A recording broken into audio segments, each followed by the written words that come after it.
Hello students, how are you? I'm Krishna Nayak, your chemistry teacher. Today in this lecture we are going to discuss about the synthesis and uses of some important polymers. Okay, तो one by one हम सबके uses synthesis देखेंगे.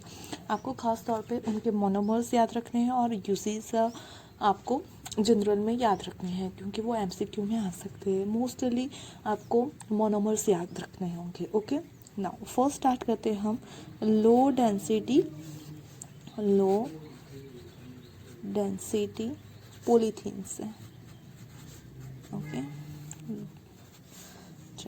उससे LDP भी बोलते हैं. Okay, LDP मतलब उसका शॉर्ट फॉर्म है LDP, लो डेंसिटी पॉलीथीन. ओके, चलो वो किस तरह से प्रिपेयर होता है. तो लो डेंसिटी पॉलीमर तो पॉलीथीन है, मतलब मोनोमर हो जाएगा हमारा इथिन. ओके, इथिन हमारा क्या हो जाएगा, मोनोमर. अगर उसके एन मॉलिक्यूल्स को हम यूज़ करेंगे तो वो हमें फॉर्म करके देगा CH2 सिंगल बॉन्ड CH2 और ये हो जाएगा N टाइम्स. ओके, और इसे बोलते हैं हम पॉलीथीन. ये जो पॉलीथीन है वो होगा हमारा लो डेंसिटी पॉलीमर. कब लो डेंसिटी पॉलीमर फॉर्म होगा, तो उसके लिए जो उसका कंडीशन है वो बहुत ही ज़्यादा इम्पोर्टेंट है. ओके, अगर हम हाई टेम्परेचर पे रिएक्शन कैरिड आउट कराएं 1000 to 2000 ATM के अराउंड में. ओके, इतना प्रेशर रखें.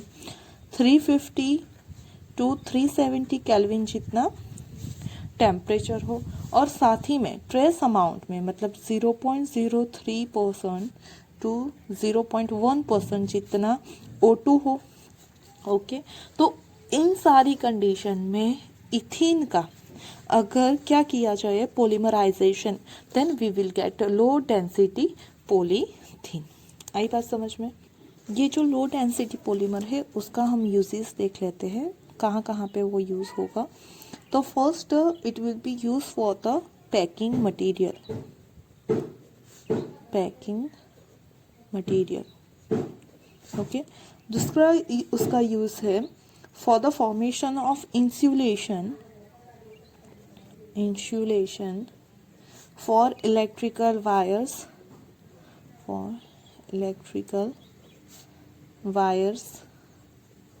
And cables. ओके, जो वायर एंड केबल होते हैं उसके सराउंड में जो कोटिंग होता है वो किसका होता है, लो डेंसिटी पॉलीथीन का होता है. उसके अलावा वो यूज़ होता है इन द मैन्युफैक्चर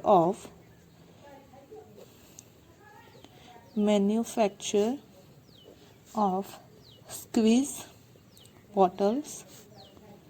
ओके, जो अब बिस्लरी पानी की बॉटल लेते हो उस टाइप की bottles, toy and flexible pipe के फॉर्मेशन में लो डेंसिटी पॉलीमर्स यूज होते हैं. Okay, polythene. ना अब हम बात करते हैं preparation and uses of the high density polythene.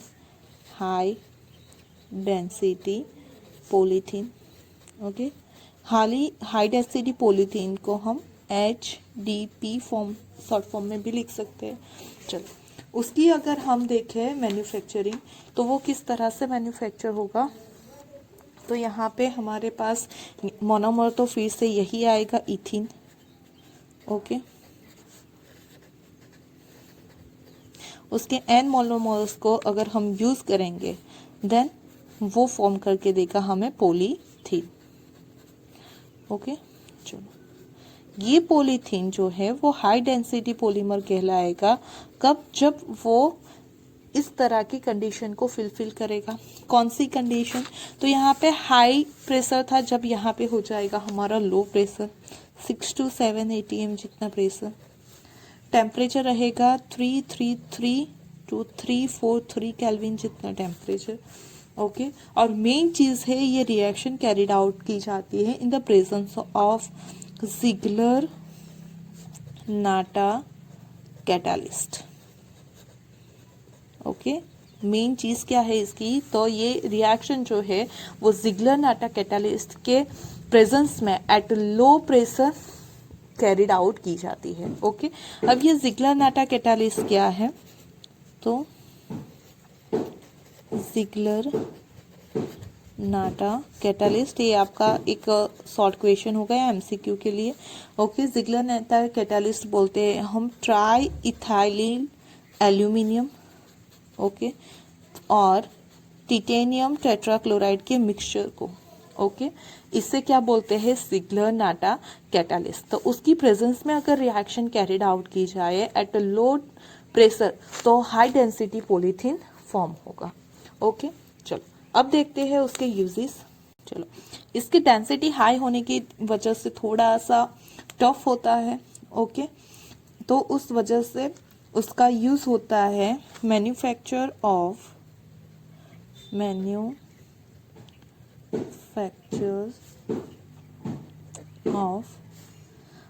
Containers. Okay, plastic के जो कंटेनर्स होते हैं, बॉक्सेस होते हैं, उसके लिए।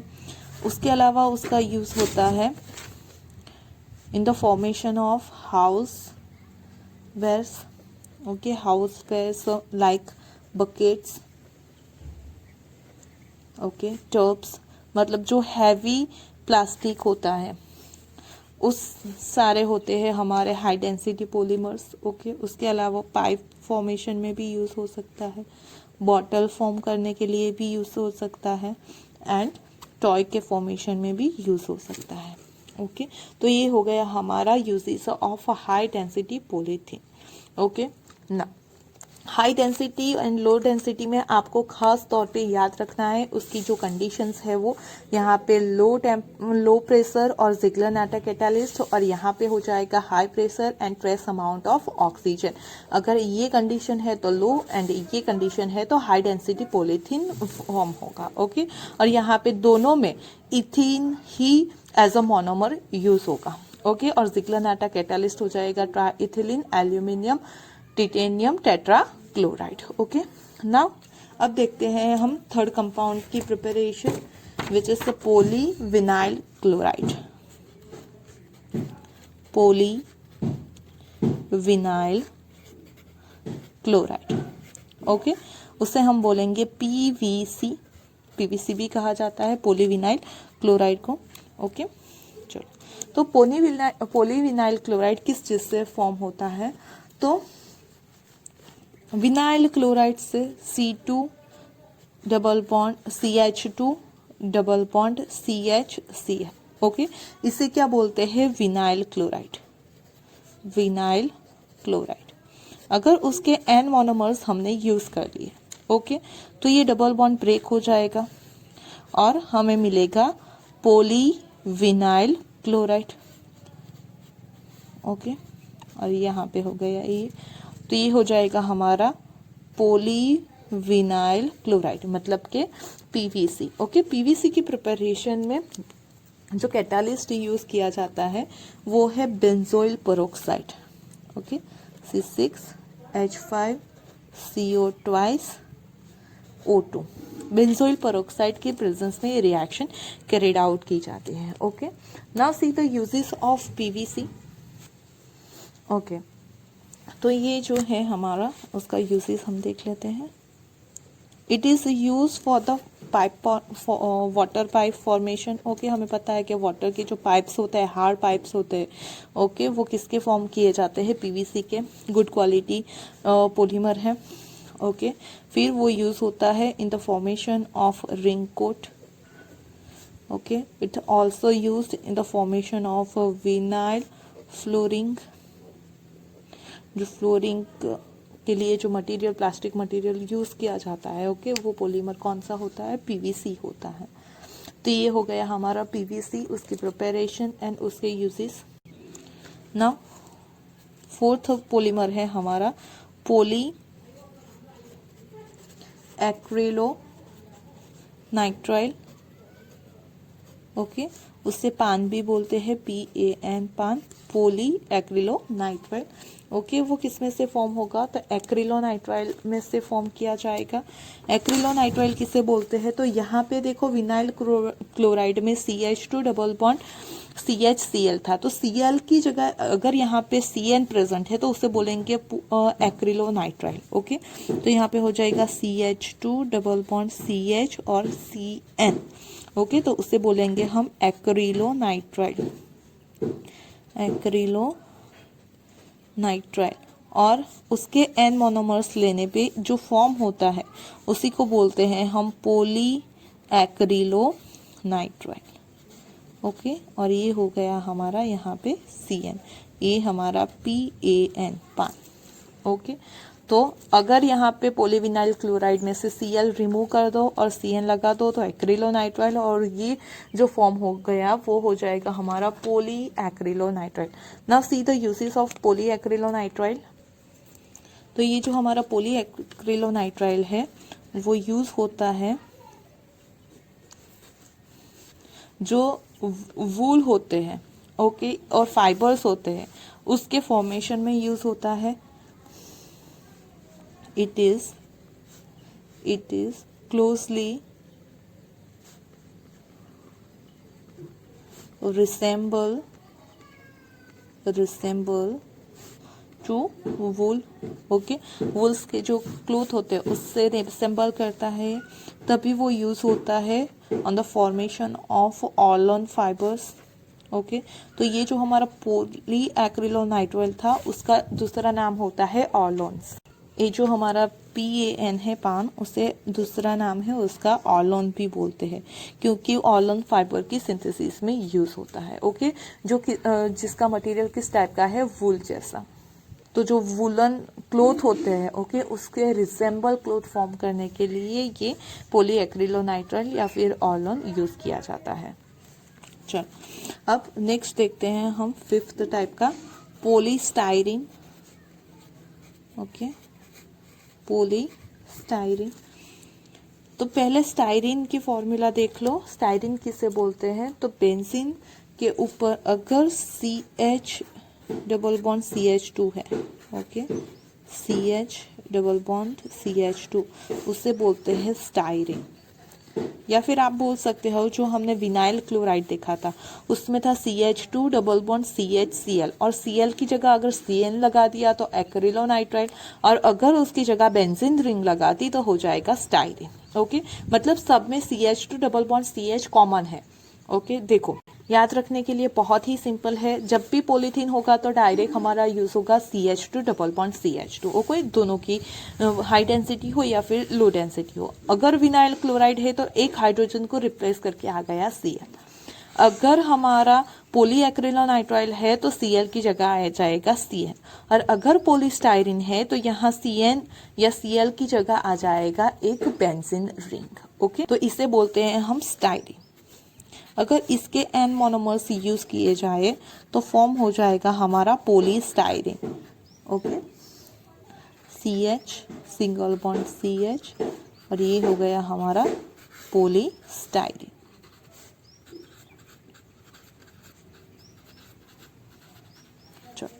जो पॉलीस्टाइरीन है उसका यूजेस देख लेते हैं हम, कहाँ पे यूज होता है।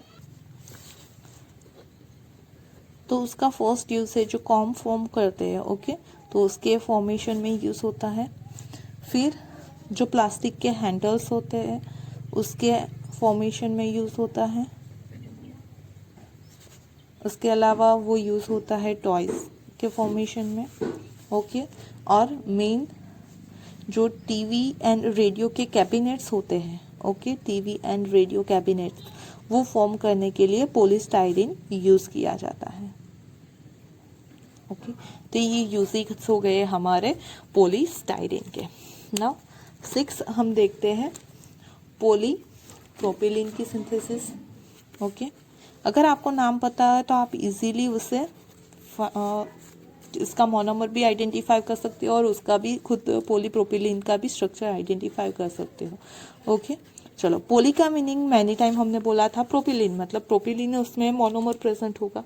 ओके, प्रोपिलीन कैसा होता है, तो प्रोपिलीन मतलब 3 कार्बन और एक के ऊपर डबल बॉन्ड, तो हम उसे कुछ इस तरह से लिख सकते हैं कि CH2 डबल बॉन्ड CH, और यहाँ पे मैंने लिख दिया CH3, तो ये हो गया हमारा propylene.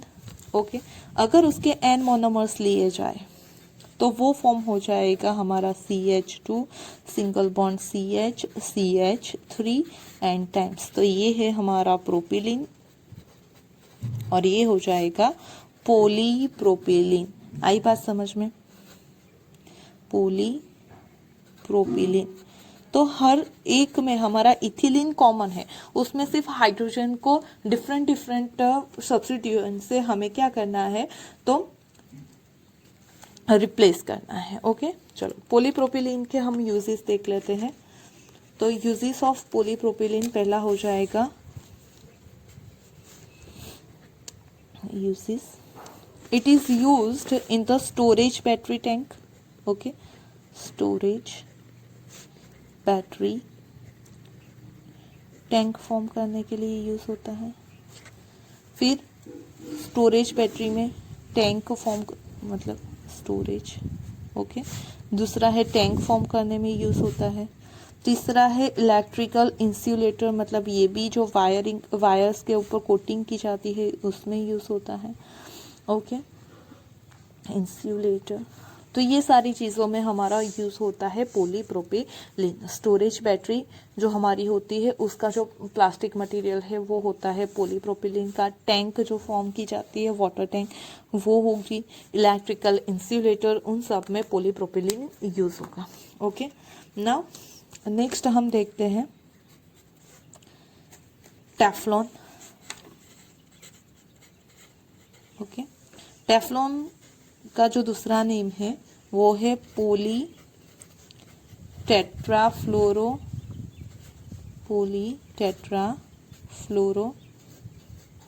Ethylene. Okay poly tetrafluoro ethylene. Okay Teflon से आपको उसका मोनोमर नहीं पता चलेगा, लेकिन अगर आप ये नाम देखोगे तो उसका आपको मोनोमर पता चल जाएगा। ओके ये आपके एमसीक्यू ले लिए इम्पोर्टेंट क्वेश्चन हो जाएगा। क्यों? क्योंकि टेफ्लॉन का अगर आपको मोनोमर पूछा जाए तो टेफ्लॉन से आपको कोई आइडिया नहीं आएगा कि कौन सा होगा मोनोमर। ओके तो यहाँ पे क्या है, तो टेट्राफ्लोरोइथिलीन मतलब CF2 double bond CF2। Okay ये हो जाएगा हमारा टेट्राफ्लोरोइथिलीन।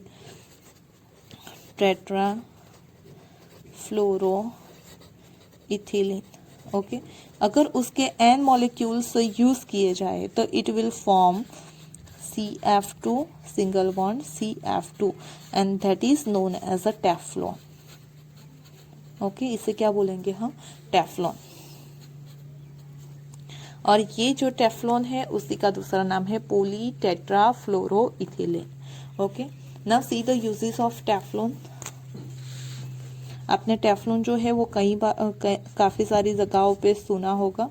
ओके उसका मेन यूज़ जो होता है वो होता है जो नॉन स्टिक हमारे होते हैं। Okay non stick cookwares, kitchenwares, cookware, उसके अंदर यूज़ होता है टेफ्लॉन के होते हैं वो। ओके उनका बेस।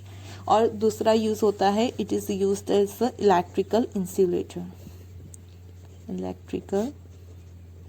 इंसुलेटर। ओके तो ये हो गए हमारे टेफ्लॉन के यूजेस। नाउ अब बात करते हैं हम नेक्स्ट हमारे पॉलीमर की। ओके देखो तो नेक्स्ट है हमारा पॉलीमिथाइल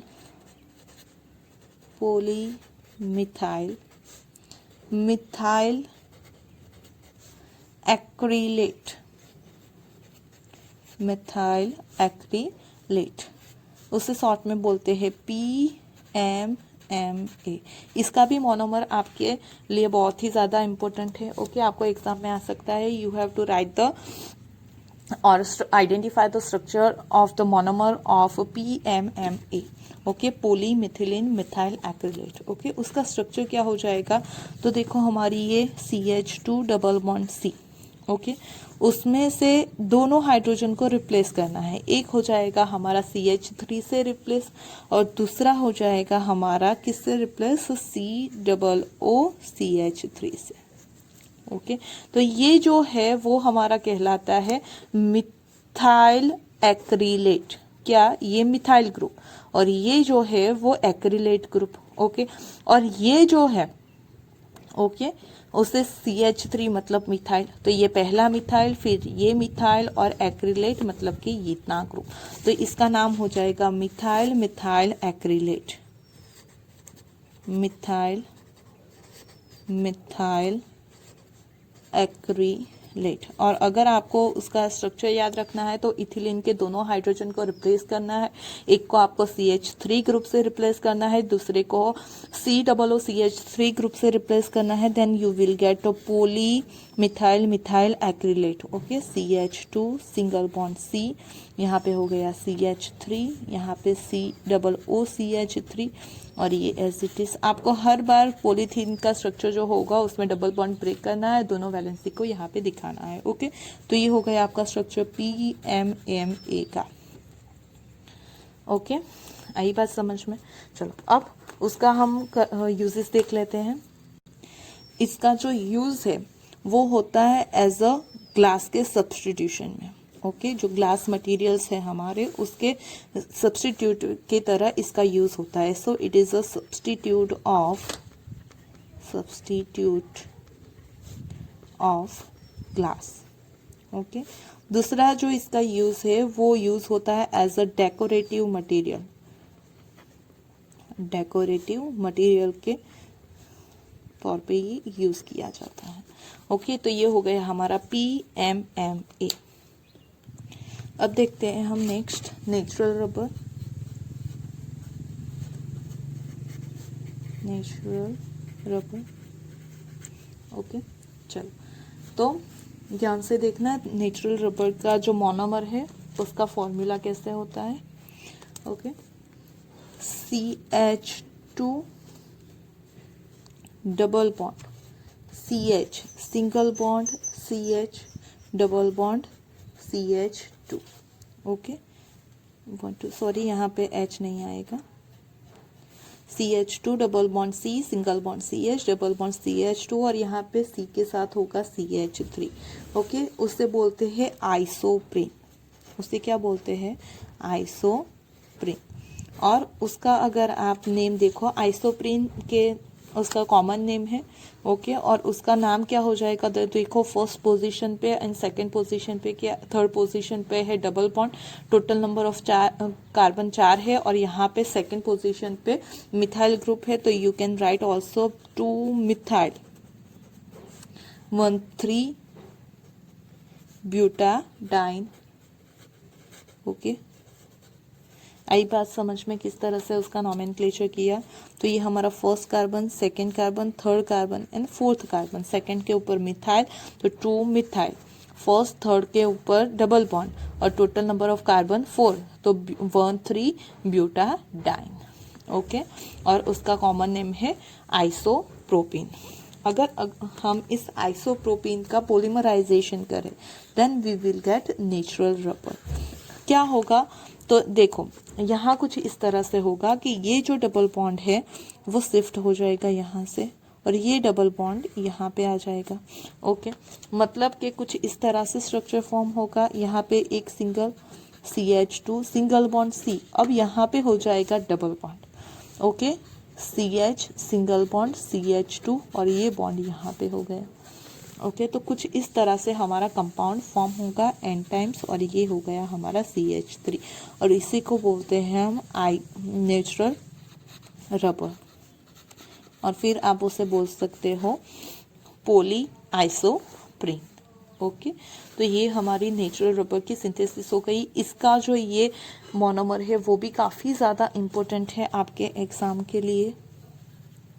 ओके, कि नेचुरल रबर का मोनोमर क्या है? आइसोप्रीन, और उसका जो आप UPSC नाम देखोगे तो 2 मिथाइल 1,3 ब्यूटाडाइन स्ट्रक्चर आपको इससे फॉर्म कर सकते हैं। Okay, now see the uses of natural rubber.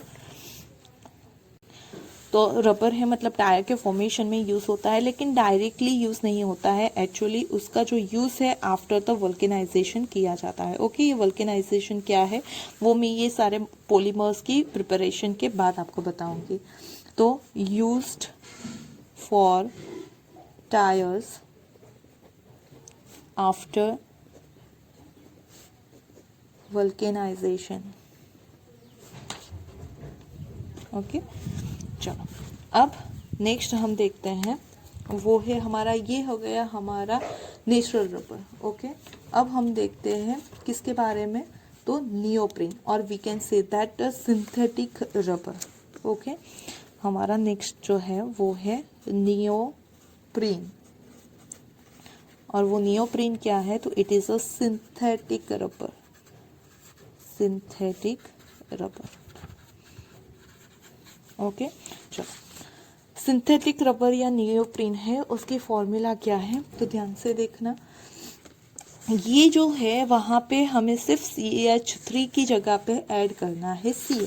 Okay, तो हमारा मोनोमर हो जाएगा CH2 double bond C single bond CH double bond CH2, और यहाँ से हमें मिथाइल को रिमूव करके ऐड करना है Cl। ओके, तो इसे बोलते हैं, इसे आइसोप्रीन बोलते हैं, तो इसे बोलेंगे हम क्लोरोपीन, क्लोरोपीन। ओके, या फिर आप उसका IUPAC नॉमेनक्लेचर करोगे तो you will gate 2 chloro 1,3 butadiene. Okay, 2 methyl की जगह सिर्फ करना है 2 क्लोरो 1,3 ब्यूटाडाइन, उसका कॉमन नेम है क्लोरोपीन, ये है हमारा आइसोप्रीन। अगर हम क्लोरोफिन का पोलीमराइजेशन करें then we will get neoprene. Okay, CH2, यहाँ पे भी बॉन्ड इसी तरह से ट्रांसफर होगा, और ये बीच वाले कार्बन पे आ जाएगा जो CH2, जहाँ पे डबल बॉन्ड है वहाँ पे सिंगल बॉन्ड, और जहाँ पे सिंगल बॉन्ड है वहाँ पे डबल बॉन्ड रख दो। तो ये हो गया हमारा नियोप्रीन का structure which is known as a synthetic rubber. Okay, clear, neoprene. Okay, तो 2-3 ही ऐसे हैं जिसके नाम से आपको उसके मोनोमर के बारे में नहीं पता चलता है, तो आपको ये सारे चीज़ें को याद रखना पड़ेगा। ओके, कि जिसके भी नाम से आपको याद नहीं रहता है उसका मोनोमर, तो उसे आपको याद रखना पड़ेगा ना। उसके यूजेस देख लेते हैं। तो ये जो नियोप्रीन है उसका यूज़ होता है ऑटोमोबाइल में। ओके, बहुत सारे पार्ट्स होते हैं सपोर्ट के लिए, जो रबर यूज़ किया जाता है वो कौन सा होता है, तो नियोप्रीन रबर यूज़ किया जाता है। उसके अलावा जो यूज़ होता है, तो रेफ्रिजरेटर के जो पार्ट है उसमें भी ये यूज़ किया जाता है। ओके, जो वैक्यूम क्रिएट करने के लिए जो यूज़ होता है, वो किससे यूज़ होता है, वो रबर होता है हमारा नियोप्रीन रबर। फिर दूसरा, वो कन्वेयर के जो बेल्ट होते हैं, ओके, वो भी फॉर्म किए जाते हैं किससे, नियोप्रीन से। तो ये हो गया हमारा यूजेस ऑफ नियोप्रीन। ओके, तो अभी तक हमने जो 10 पॉलीमर्स देखे, ओके, अगर उसमें आपने नोटिस किया हो तो हर एक पॉलीमर में सिर्फ एक ही मोनोमर यूज़ किया गया था। मतलब जो हमारा 1 to 10 पॉलीमर्स है, ओके, 1 to 10 पॉलीमर्स है जो भी हमारे हमने यहाँ पे देखे, ओके, वो सारे के सारे कैसे हैं, होमोपॉलीमर्स। ओके, आपके क्लासिफिकेशन की अगर आप बात करो तो वो कैसे है, होमोपॉलीमर्स है। दूसरी अगर बात करो तो they all are addition polymers, कोई भी अंदर से रिमूव नहीं हो रहा है मॉलिक्यूल। ओके, ये सारे कैसे हैं, एडिशन पॉलीमर है। तो आपको अगर पॉलीमर का नाम दिया जाए और वो किस टाइप का पॉलीमर है उसे आपको कैटेगराइज करना हो, then you can also easily classify them. कि सारे जो हमने पॉलीमर्स देखे उसमें सिर्फ एक ही मोनोमर था। ओके, सिर्फ एक ही मोनोमर है, एक टाइप का मोनोमर है, that's why they all are known as a homopolymers. Okay, homopolymers का मीनिंग ही क्या होता है, तो हमारे पास सिर्फ एक टाइप के सेम टाइप के मोनोमर्स हो, और जब भी पॉलीमर फॉर्म हुआ तो किसी भी मॉलिक्यूल का उसमें से रिमूवल नहीं हुआ, सारे जो हमारे मोनोमर है वो एक दूसरे के अंदर ऐड होते गए, मतलब they all are also addition polymers. Okay, clear. तो इस तरह से आपका जो पॉलीमर है उसे क्लासीफाई भी इजीली कर सकते हो। Okay, hope you understand the uses and synthesis for this 10 polymers. Okay, ना बाकी के जो पॉलीमर्स है उसकी सिंथेसिस और यूजेस हम नेक्स्ट वीडियो में देखेंगे। Thank you for watching this video.